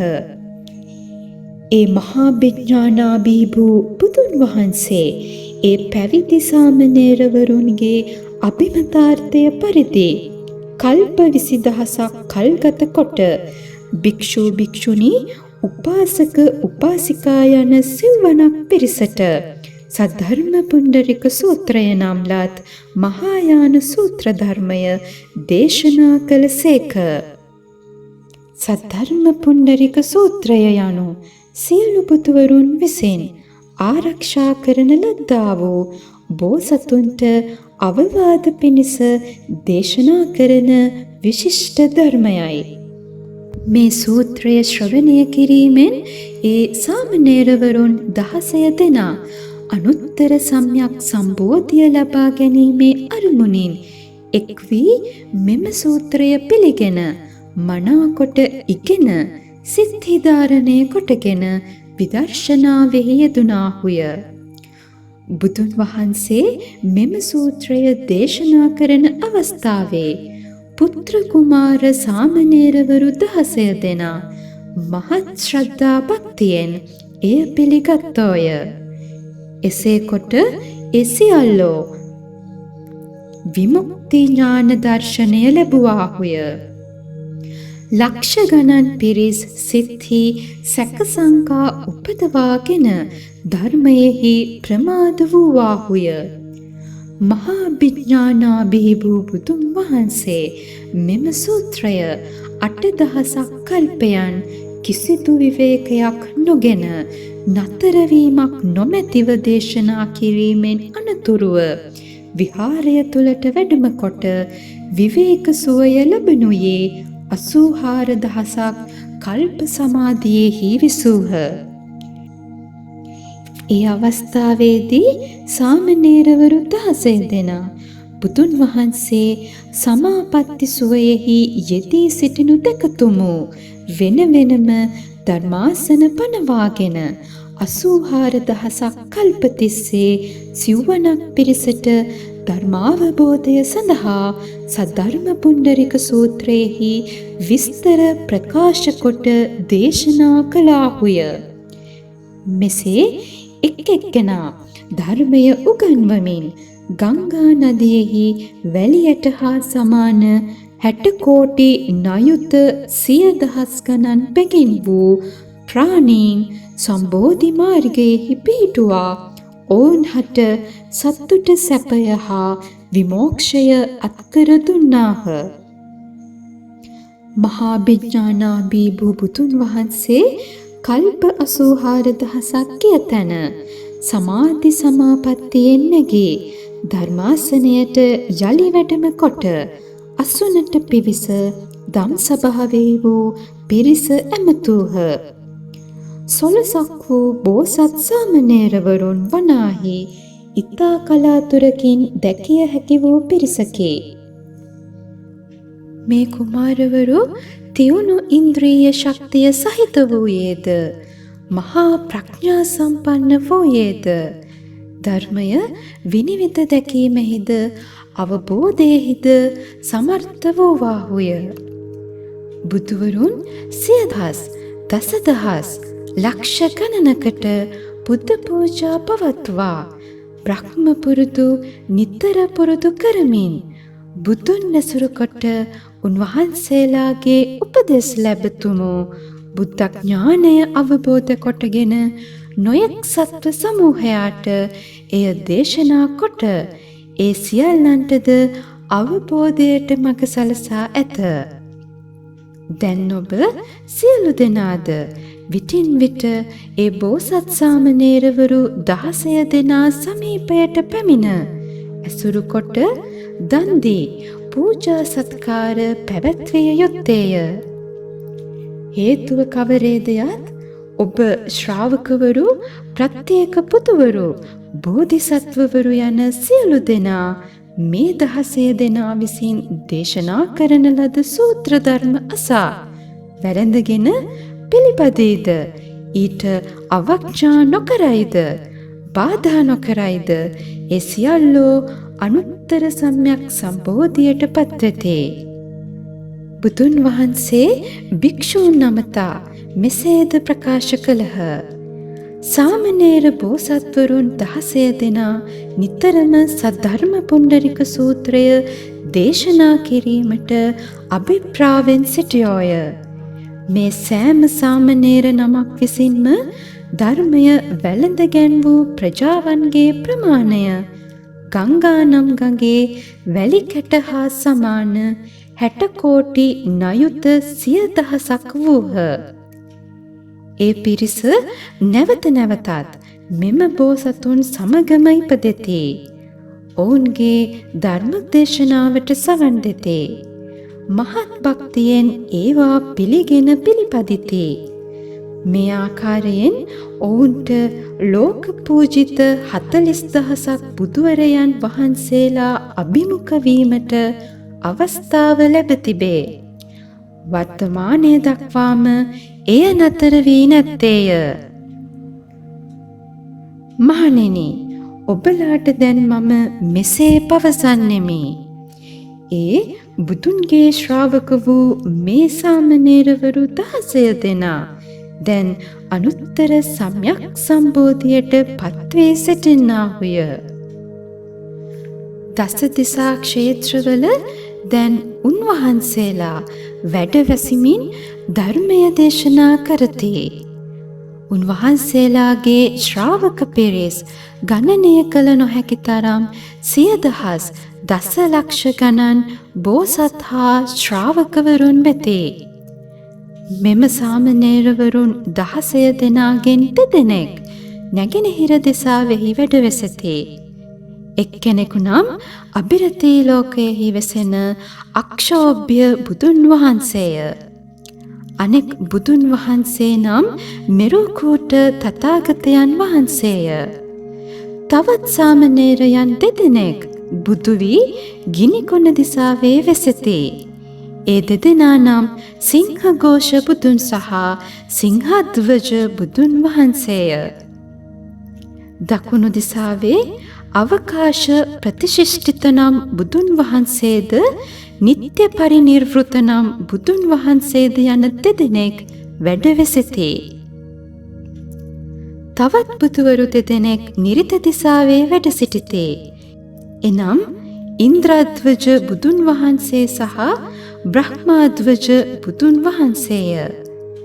තවත් බුදුවරු දෙදෙනෙක් බටහිර දිසාවේ වැඩ වාසය කරති. එනම් අමිතායුෂ බුදුන් වහන්සේ සහ සර්වලෝක ධාතු ප්‍රඥාවෝද්ග ප්‍රත්‍යුත්තීර්ණ බුදුන් වහන්සේය. වයඹ දිසාවේ තමාලපත්‍ර චන්දන ගන්ධාභිඥ බුදුන් වහන්සේ සහ මේරුකල්ප බුදුන් වහන්සේය. උතුරු දිසාවේ වැඩ සිටින බුදුන් වහන්සේලා නම් මේඝාශ්වර ප්‍රදීප සහ මේඝාශ්වර රාග බුදුන් වහන්සේය. ගිනිකොන දිසාවේ බුදුවරු දෙදෙනෙක් සිටිති. එනම් සර්වලෝක බය විජ්‍රම්භිතත්ව විටිවංසන කර බුදුන් වහන්සේ සහ ශාක්‍ය මුනි බුදුන් වහන්සේය. ශාක්‍ය මුනි බුදුන් වහන්සේ නම් මා මිස අන් කෙනෙක් නොවේ. ශාක්‍ය මුනි බුදුන් වහන්සේ වන මම සභාලෝකයේ අනුත්තර සම්‍යක් සම්බෝධියට පත් වූයේ වෙමි. මහණෙනි, මා සහ අනෙක් බුදුවරු සාමණේරව සිටි කාලයේ ගංගා නදියෙහි වැලි හා සමාන ගණන් කළ නොහැකි තරම් 100,000 ලක්ෂ දසදහස් සත්වයන්ට අප එක් එක්කෙනා ධර්මය උගන්වා ඇත්තේය. ඔවුන් අපගෙන් ධර්මය අසා අනුත්තර සම්‍යක් සම්බෝධියට පැමිණාහුය. එහෙත් සමහර සත්වයන් තවමත් ශ්‍රාවකයන් වශයෙන් සිටින නමුත් අපි ඔවුන්ට සම්‍යක් සම්බෝධිය සඳහා නිරන්තරවම උපදෙස් දුන්නෙමු. ඔවුන්ට මෙම ධර්මය තුළින් සම්බෝධි මාර්ගයට ඇතුළු වීම ටිකෙන් ටික නමුත් හැකිවනු ඇත්තේය. මා එසේ කියන්නේ ඇයිද බුදුන්ගේ ඥානය අදහා ගැනීමටත් අවබෝධ කිරීමටත් ඉතා දුෂ්කර හේිනි. අතීතයේදී ගංගා නදියේ වැලි හා සමානව ධර්මයෙහි සමාදන් කරවන ලද ඒ පිරිස් අද මේ ඔබ භික්ෂූන් වන්නෙහිය. මගේ පරිනිර්වාණයෙන් පසුව එළඹෙන කාලයෙහි සමාදන් වන පිරිස් බොහෝ ඇත. ඔහු අනාගතයෙහි ශ්‍රාවක අනුගාමීහු වෙත්. මගේ පරිනිර්වාණයෙන් පසුව මෙම සූත්‍රය අසන්නට නොලැබෙන තේරුම් ගැනීමට නොහැකි හෝ බෝධිසත්වයන් විසින් පුරුදු පුහුණු කරන චර්යා කුමක්ද යන්න හෝ නොදත් තවත් ශිෂ්‍ය පිරිස් සිටින්නෝය. නමුත් ඔවුන් විසින් ලබා ගන්නා ලද කුසල බලයෙන් බුදුන් පිරිනිවන් පා නිර්වාණයට පැමිණියායයි යන ප්‍රවෘත්තිය දෙන නිර්වාණය ගැන යම් වැටහීමක් ඇති කරගන්නේය. ඒ අවස්ථාවේදී මා වෙනත් ලෝකයක බුදුවරයෙකු වන්නේය. වෙනත් නමකින් හඳුන්වනු ලබන්නේය. ශිෂ්‍යයන් විසින් අදහස් කරන නිර්වාණය පිළිබඳ ඔවුන් තුළ ඇති කරගෙන ඇති අදහස වන්නේ පරිනිර්වාණයෙන් පසුව නිවන් ලැබේය යන්නය. එසේද වුවත් වෙනත් බුද්ධ ක්ෂේත්‍රයකදී බුද්ධඥානය සොයනු ලබන ඔවුන් හට මෙම සද්ධර්ම පුණ්ඩරික සූත්‍රය අසන්නට ලැබෙයි. එසේ එය සොයනු ලබන්නේ යමෙකුගේ නිර්වාණය ඇතිවන්නේ බුද්ධඥානය තුළින් පමණක් හේිනි. යමෙකුට නිවන උදා කරගත හැකිවනුයේ මේ සද්ධර්ම පුණ්ඩරික සූත්‍රය තුළින් පමණක් හේිනි.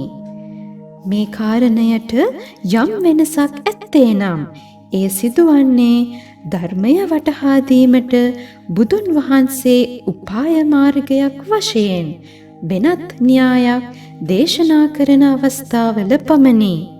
මහණෙනි, බුදුන් වහන්සේ යම් විටක තමන් වහන්සේගේ පරිනිර්වාණයට කාලය එළඹ ඇතැයි දැනගන්නාසේක්ද එකල්හි පිරිස පිරිසිදු පැවැත්ම තහවුරු කොටගෙන සිටිද්ද අචල ශ්‍රද්ධාවෙහි සහ නුවණෙහි පිහිටියේද ශූන්‍යත්ව ධර්මය මනාකොට වටහාගත හැක්කේද ගැඹුරු ධානයේහි පරිචය විශිෂ්ටත්වයට පත්වෝයේ වේද ඒ කාරණයෙන් උන්වහන්සේ ධම් සභාවට බෝසත්වරුන් සහ ශ්‍රාවකවරුන් කැඳවා ඔවුන් හට මේ මහත් වූ සද්ධර්ම පුණ්ඩරීක සූත්‍රය දේශනා කරන්නෝය. ලෝක සත්වයන්ට නිර්වාණය සඳහා භාවිතයට ගත හැකි යාන දෙකක් නැත්තේය. පරිනිර්වාණය සඳහා ඇත්තේ බුද්ධ යානයයි. එය පමණමයි. මහණෙනි, ඔබ මෙය සිහියට ගත යුත්තේ තථාගතයාණෝ සත්වයන්ට ධර්මය දේශනා කිරීමේදී ඔවුන්ගේ චරිත ස්වභාවය සියුම්ව විනිවිද දකිතේ. එසේ කොට ඊට සුදුසු ආකාරයට උපාය මාර්ග යොදා ගනිතේ.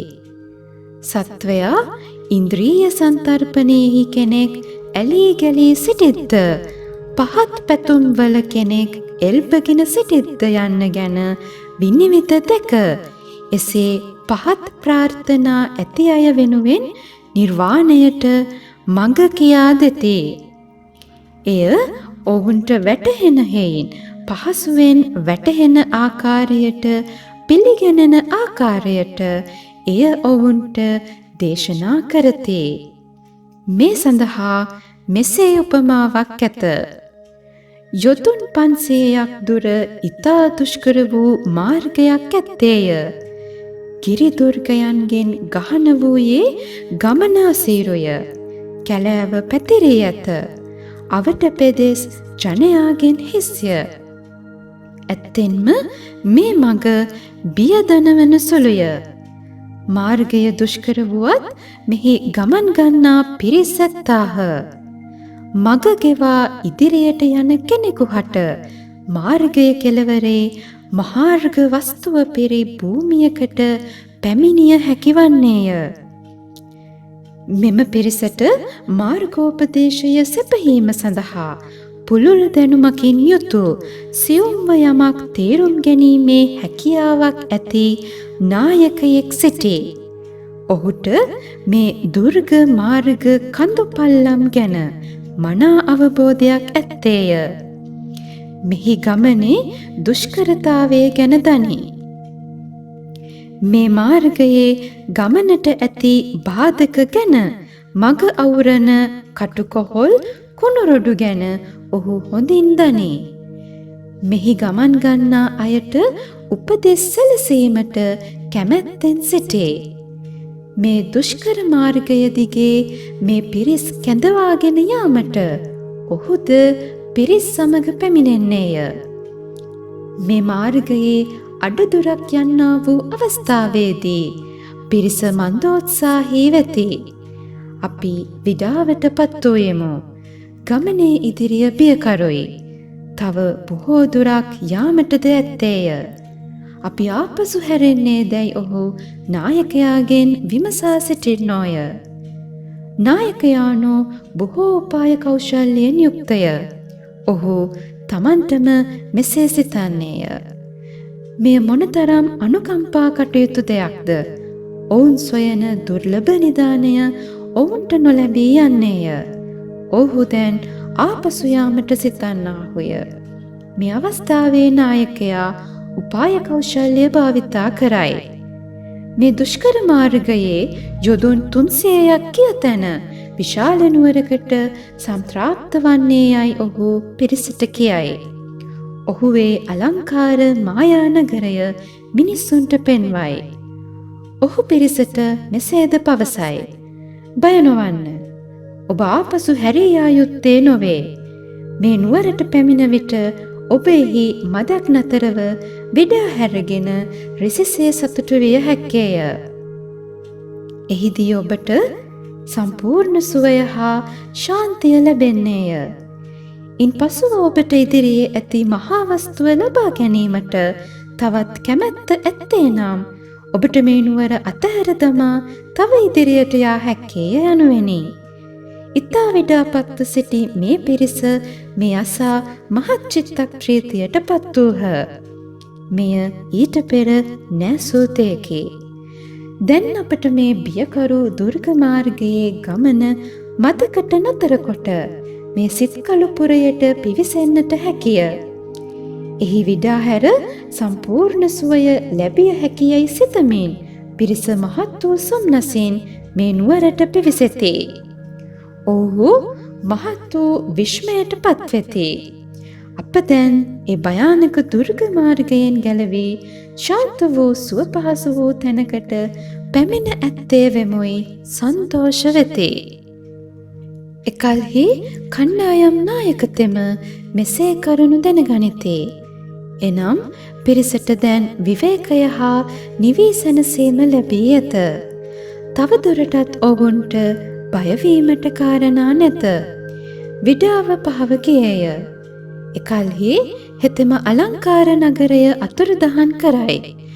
පිරිස දිරිමත් කොට මෙසේ කියයි. භවතුනි, දැන් නැවත ගමන් අරුඹමු. මහාර්ග ධනනිදාන පිහිටි නගරයේ ඇත්තේ තව ඉදිරියෙහිය. මොහොතකට පෙර මෙහි වූයේ මවිසින් මවන ලද්දා වූ මායා නගරයකි. ඔබගේ විඩාව දුරුකොට විවේකය ලබා දීම සඳහාම එය මා විසින් මවන ලද්දේ විය. මහණෙනි, තථාගතයෝද ඒ කණ්ඩායම් නායකයාසේ ශ්‍රාවක පිරිස් මෙහෙයවති. ඔබ සැමට විශිෂ්ට නායකත්වය දෙන්නේය.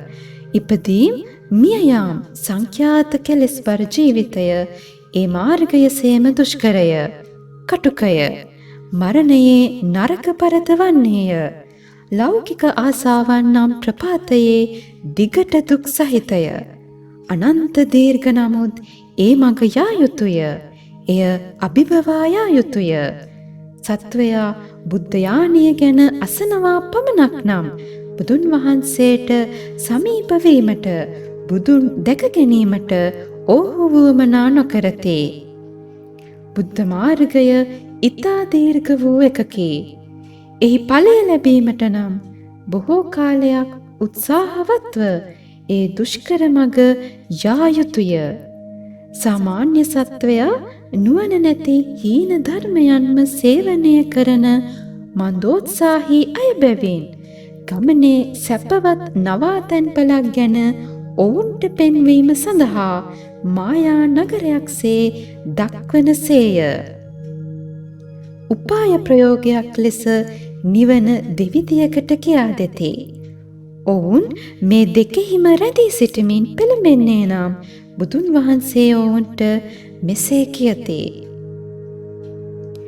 බුදුන් වහන්සේ සියලු සතුන්ගේ මනස් ඉතා බයාදු දුර්වල නිවට බවට පත්වී ඇති බව දැනගෙන උපාය කෞශල්‍ය බලයෙන් උන්වහන්සේ නිර්වාණ දෙකක් දේශනා කළහ. එකක් නම් විවේක ගැනීමට මාර්ගය දිගේ රඳවා ගැනීමේ නගරයයි. සත්වයන් එම තත්වය හා අවස්ථාවන් දෙකේ රැඳී සිටීම තෝරා ගන්නේ නම් එවිට ඔවුනට තථාගතයන්ෝ මෙසේ කියන්නෝය. බවත්නි, කල යුත්තේ කුමක්දැයි ඔබ තවම තේරුම්ගෙන නැත. ඔබ මේ නතර වීමට බලාපොරොත්තු වන ස්ථානය බුද්ධ ඥානයට සමීපව තිබෙන නමුත් මෙයින් ලබන නිවන නියම නිර්වාණය නොවේ. ඔබ තවදුරටත් මේ ගැන නුවණ මෙහෙයවිය යුතුයි. මෙහිදී බුදුන් වහන්සේ කර තිබෙන්නේ නිවන් මඟ නම් බුද්ධ යානය පමණක්මය යන්න උපාය ප්‍රායෝගික ලෙස යාන තුනක් ලෙස දේශනා කිරීමයි. මෙහිදී බුදුන් ක්‍රියා කර ඇත්තේ ඒ දුෂ්කර මාර්ගයෙන් ගමන්ගත් පිරිසෙහි නායකයා පිරිසගේ විඩාව සංසිඳු වීම සඳහා අතරමඟ මායා නගරයක් දැක්වූවා සේම උපාය කෞශල්‍යයෙන් යාන තුනක් දැක්වීමය. මහා විඥානාභිභු බුදුන් වහන්සේ බෝධි මූලයේහි වැඩ සිටමින් විදර්ශනාව මෙහෙය වූයේ අන්තර්කල්ප 10ක් ගතවන තෙක් බුද්ධ මාර්ගය අවබෝධ නොවූ හේයින් මහා වීර්යයෙහි යොදුනාහ. නැවත තථාගතයන්ෝ ගාථාවලින් විස්තර පැවසූහ. මහා විඥානාභිභු බුදුන් වහන්සේ බෝධි මූලයේහි කල්ප 10ක් වැඩ සිටමින් ඒ දක්වා බුද්ධ ඥානය අවබෝධ කර ගැනීම සඳහා නුවණ මෙහෙය වූහ. බුදුවරුන්ගේ ධර්මය උන්වහන්සේට ඒසා කාලය තුල ප්‍රත්‍යක්ෂ නොවියේය. දිව්‍ය පුත්‍රයන්, නාගයින්, අසුරයින් ආදී කොට උන්වහන්සේ වටා සිටි මහ පිරිස් නිරන්තරව දිවමල් වරුසා වසමින් බුදුන් වහන්සේට පූජෝපහාර දැක්වූවෝය. දෙවියෝ දිව බෙර වාදනය කළහ. දිව්‍ය තූර්යෝ සංගීතවත් වූහ. සුවඳ මුසු සුළං හමා ගියේය. ඒ සුළඟින් පර්වන මල් ඉවතට ඇදී යත්ම නැවත නැවත පියකරු අලුත් මල් වරුසා වසෙන්නට වන්නේය. මෙසේ කල්ප 10ක් ගත වූ තැන උන්වහන්සේ බුද්ධත්වයට පත් වූහ. දෙවියන්ගේද මිනිසුන්ගේද හදවත සතුටින් පිරී ගියේ වන. එවේලෙහි බුදුන්ගේ 16ක් වූ පුත්‍ර කුමාරවරුද දසදහස් දසලක්ෂ ගණන් පිරිස්ද පිරිවරාගෙන බුදුන් කරා පැමිණ උන්වහන්සේට වැඳ නමස්කාර කොට ධර්මය දේශනා කරන ලෙසට ධර්මචක්‍රය කරකවන ලෙසට ඉල්ලමින් මෙසේ කීහ. සද්ධර්ම සීහයානනේ ශ්‍රී සද්ධර්ම වර්ෂාව අප වෙත වසවන සේක්වා. දහම් සිසිලෙන් ලෝ සත සනසවනු මැනව. තථාගතයන්නි බුදු කෙනෙකු හමුවීම අති දුෂ්කරය.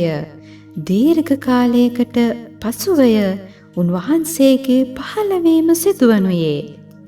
බොහෝ සක්වල වෙවුලුවා බොහෝ දිසාවල බොහෝ සත්වයන්ට උන්වහන්සේ සත්‍ය අවබෝධය ගෙන එන්නෝය. නැගෙනහිර දෙසට කෝටි 51,000ක් ක්ෂේත්‍රයන්හි බ්‍රහ්ම විමානයෝ මහත් වූ ආලෝකයෙන් දීප්තිමත්ව බබලන්නට වන. මෙවැන්නක් පෙර නොසිදුවකේ. මේ ලක්ෂණය නිමිති කොටගත් බ්‍රහ්ම රාජවරු බුදුන් වැඩ සිටි ස්ථානය කරා පැමිණියෝය. ඔවුහු බුදුන්ට පූජා පිණිස දිවමල් වර්ෂා වැසවූහ. එසේ කොට ධර්මචක්‍රයේ කරකැවීමට උන්වහන්සේට ආරාධනා කරමින් ස්තුති ගායනා කළෝය. ලෝකයාට ධර්මය දේශනා කිරීමට තවම කාලය පැමිණ නැති බවදත් බුදුන් වහන්සේ නිශ්ශබ්දව වැඩ සිටිසේක. උඩ යට සහ අන්සසු දිසාවලද මේ ආකාරම වූ දේ සිදුවිය. බ්‍රහ්ම රාජවරු මල් වැසී වසමින් බ්‍රහ්ම විමාන පූජා කරමින් ධර්ම චක්‍රය කරකවන මෙන් මෙසේ ආයාචනා කරතේ. ලෝක පූජිතයාණනි තථාගත කෙනෙකුන්ගේ හමුවීම ඊතා දුෂ්කරය.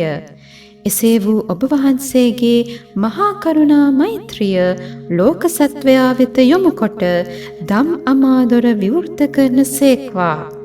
අනුත්තර වූ ධර්ම චක්‍රය කරකවන සේක්වා යනුවෙනි. මැනිය නොහැකි වූ මහා ප්‍රඥාවෙන් පරිපූර්ණ වූ මහා කාරුණිකයන් වහන්සේ ශ්‍රාවක සමූහයාගේ ආයාචනයන් ඉවසා ලෝක සත්වයාගේ හිතසුව පිණිස විවිධ වූ ධර්මයන්ගේ විස්තරය ප්‍රකාශ කළ සේක. හේතු ප්‍රත්‍ය ආකාරයෙන් ලෝකයේ පැවතීම පිළිබඳ විස්තරයද ඉපදීම ජරාවට යාම සහ මරණය ප්‍රධාන කොට ඇති පැවැත්වීමේ විවිධාකාර වූ දුක්ඛ සමූහයද අවිද්‍යාව ආදී වූ ඒ දුකට හේතුවද එයින් මිදීම නම් වූ දුක්ඛ නිරෝධයද ඒ නිරෝධගාමිනී මාර්ගයද යන චතුරාකාර සත්‍යයන්ගේ විස්තරද ප්‍රකාශ කළහ. උන්වහන්සේ ඒ ධර්මය දේශනා කරන විට නයොත 60 කෝටියක් ප්‍රාණීහු දුක්ඛේ කෙලවර දක්නා අරහත් භාවයට පත් වූහාය. දෙවනි වතාවට උන්වහන්සේ ධර්මය දේශනා කරනු ලබන්නේ බොහෝ දසදහස් ගංගාවල වැලි හා සමාන පිරිස් ලෞකික බැඳීම් බිඳ දමා අරහත් භාවයට පත් වූවාහුය. ඉන්පසුව මෙසේ අරහත් භාවයට පත් වූ ප්‍රමාණය කල්ප ලක්ෂ කෝටි ගණනක් ගණන් කළේ වුවද එම ප්‍රමාණය ගණන් කර නිම කර නොහැකි වන්නේය. තවද 16 දෙනෙකු රාජපුත්‍ර කුමාරවරුන්ද ගෙහිගය හැරදමා ශ්‍රමණ භූමියට පත් වූහ. ඔවුන් සියලු දෙනා විසින්ම මේ අවස්ථාවේදී සද්ධර්ම පුණ්ඩරික සූත්‍රය නම් වූ ඒ මහායාන ධර්මය දේශනා කරන ලෙසට බුදුන්ගෙන් ඉල්ලා සිටින ලද්දේය. ඔහු මෙසේ කියා සිටියහ. අපි අපගේ පරිවාර සේනා සමග බුදුන් වහන්සේගේ පිරිසිදු නුවණැස බුද්ධ චක්ෂුසය ලබා ගැනීම අභිලාෂය කොට ඇත්තෝ වෙමු. නියතයෙන්ම අපට බුද්ධ මාර්ගයට පිවිසිය හැකි ප්‍රඥාව නැමැති ඇස ලබා ගැනීමට හැකිවන්නේය යනුවෙනි. බුදුන් වහන්සේ ඔවුන්ගේ නොමේරූ මනසද ඔවුන්ගේ පුරාකෘත කුශල කර්මයන්ද දෙන නොයෙක් හේතු ප්‍රත්‍ය උපමාරූපක උපදේශ කතා භාවිතා කොට සයවිද පාරමිතා සහ විශිෂ්ට ලෝකෝත්තර බල පිළිබඳ ධර්මය දේශනා කළහ. සත්‍ය ඥාන ධර්මය වෙසසින් පැහැදිලි කොට බෝධිසත්ව චර්යාව ගෙනහැර දක්වමින් සිය දහස් ගණන් ගාථාවන්ගෙන් සද්ධර්ම පුණ්ඩරික සූත්‍රය දේශනා කළසේක.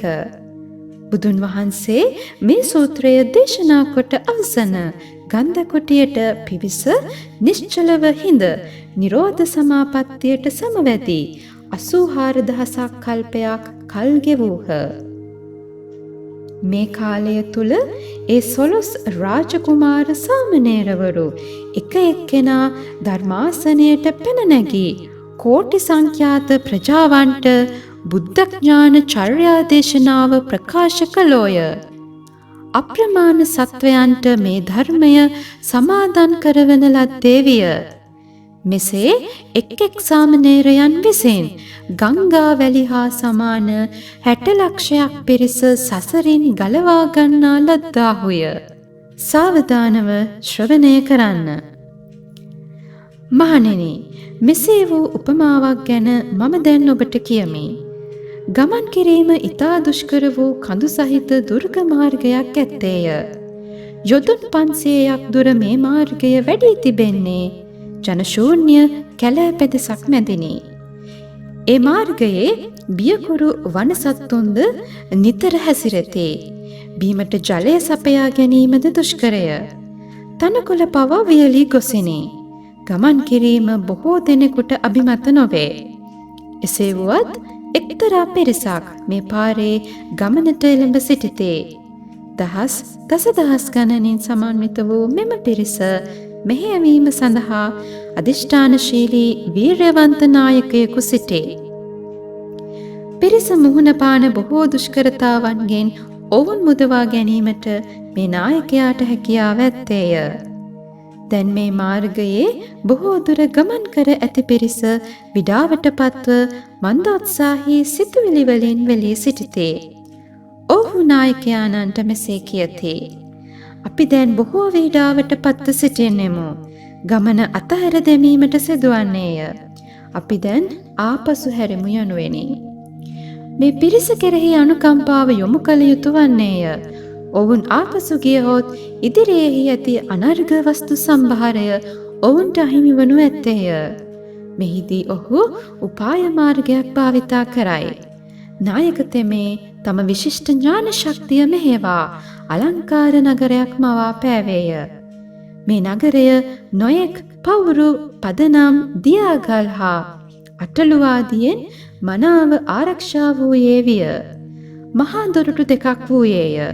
තවද මහා මන්දිර, උයන්වතු, ජල තටාක, වැව් පොකුණු ආදියෙන් ආඩ්‍ය විය. නොයෙක් ගැහැණු පිරිමින් විසින් ගැවසී ගන්නා ලද අලංකාර මණ්ඩප හා ක්‍රීඩාකාරයෝද වූහ. මෙසේ නගරයක් මවා පෑමෙන් පසු නායකයාණෝ සිය පිරිස සනස්වමින් මෙසේ කියන්නේය.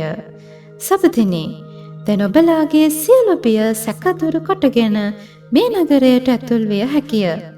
සියල්ලෝම කැමැති අන්දමින් විනෝද වෙත්වා යනුවෙනි. මේ ඇසූ පිරිස නගරයට ඇතුල් වූ විගසම ඔවුන්ගේ හදවත් සතුටින් නිපිලෙන්නට විය. සෑම අයෙකුටම සහනය සහ සැනසුම ලැබෙන්නේ යයි සිතති. අපට සැනසෙන සුවයක් අත්වෝයේ යයි එකිනෙකාට කියාගත්හ. පිරිසට විවේකය ලැබී සැනසීම ළඟා කරගත් බව දුටු නායකයාණෝ සියලු දෙනා කැඳවා ඔවුන්ට මෙසේ ප්‍රකාශ කළහ. දැන් ඔබ සියල්ලෝ ඉදිරියටම යා යුතුය. මේ මායා නගරයක් පමණයි. ඔබ සියල්ලෝ ගමන් විඩාවෙන් අධෛර්යයට පත්ව ගමන් නවතා ආපසු හැරී යාමට සැරසුණු අවස්ථාවේදී උපාය මාර්ගයක් ලෙසට මේ නගරය මවිසින් මවා පාන ලද්දේ ඔබලාට తాවකාලික සහනය සැලසීමටයි. දැන් ඔබ වීරිය උපදවා ඉදිරියටම යා යුතුය. වස්තුව තිබෙනුයේ තව ඉදිරියේය. මමද ඔබලා සමග එන්නෙමි. සියලු සතුන්ට මාගේ නායකත්වය ලැබේ. මාර්ගය සොයන අය අතර මගදී මන්දෝත්සාහී වන බව මම දනිමි. ඉපදීම් මැරීම් සංඛ්‍යාත දුර්ගද මාර්ගය ලෞකික ආශාවන්ගෙන් අවහිර වූ විමුක්ති මාර්ගය හෙළි පෙහෙළි කිරීමට මම උපාය ප්‍රයෝගයක් ලෙස නිර්වාණය දේශනා කරනුයේ අතරමඟ සහනය සැලසීමටයි. මම මෙසේ කියන්නෙමි. ඔබලාගේ දුක අවසන් වී ඇත්තේය. කළ යුතු සියල්ල ඔබ විසින් කරන ලද්දේ වෙයි. ඔබ සියල්ලෝ අරහත් භාවයට පත්ව නිවන අත්පත් කරාගත්තා වූ යයි මම දැනගන්නා විට ඔබ සියලු දෙනා ධර්ම මණ්ඩපයට රැස් කරවා මම නියම ධර්මය දේශනා කරමි. බුදුන් වහන්සේ උපාය මාර්ගයක් ලෙසින් එකම බුද්ධ යානය යානා 3ක් ලෙස වෙනස් කොට ප්‍රකාශ කරයි. නමුත් ඇත්තේ එකම යානයයි. එනම් බුද්ධ යානය පමණි. අනිත් නිර්වාණ අවස්ථා දෙක ප්‍රකාශ කරන්නේ ගිමන්හලක් සැපයීමටම පමණයි. දැන් මම සත්‍ය ප්‍රකාශ කරමි.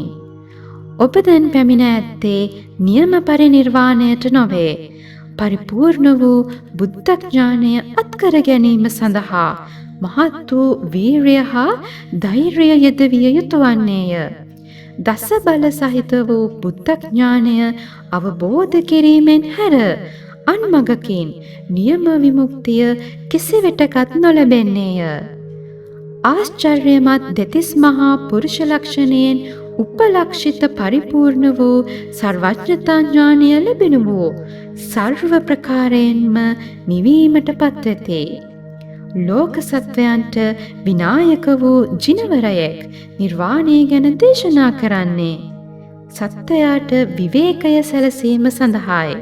සත්වයා විවේක සුවය අත්පත් කරගන්නේ යයි දැනගන්නා බුදුවරයන් වහන්සේලා ඔවුන්ට බුද්ධ ඥානයම අත්පත් කරවීම සඳහා බුද්ධ මාර්ගයෙහි ඔහු ඉදිරියට පමුණුවති.